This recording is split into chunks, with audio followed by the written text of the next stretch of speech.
Daily Express columnist Carole Malone unleashed her fury at Labour after their unevidenced slur against Reform's Nigel Farage.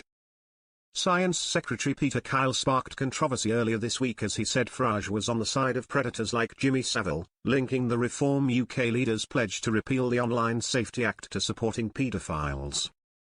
Speaking about the comment, political commentator Jonathan Lee said on GB News, "If it came from Number 10, I think it was a very foolish tactic.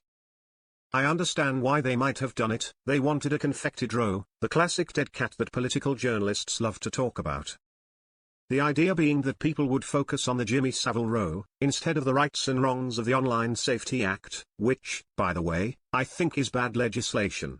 It's not a left versus right issue, it's just flawed for a number of reasons." Malone replied, "Bottom line, it was an unevidenced slur against Nigel Farage. And frankly, I hope he does sue over it. But Starmer and his people have kicked themselves in the guts with this." Carole added, "And it shows how much Farage is living in Starmer's head. He's terrified of Farage. And the striking thing? The Tories are nowhere in this row. They've vanished completely, washed out of the TARDIS."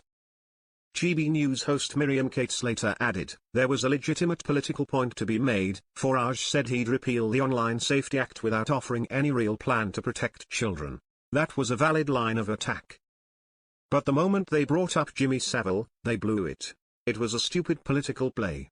Now they look ridiculous, and the story's moved on." It comes just one day after Malone hit out at weak Keir Starmer following his joint statement with US President Donald Trump, who hit out at the UK over its stance on immigration, wind turbines, as well as slamming London Mayor Sadiq Khan.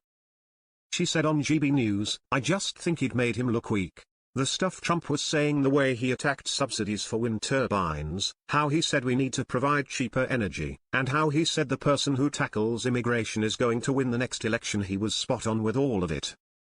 Everything he said was exactly what Keir Starmer isn't doing in this country."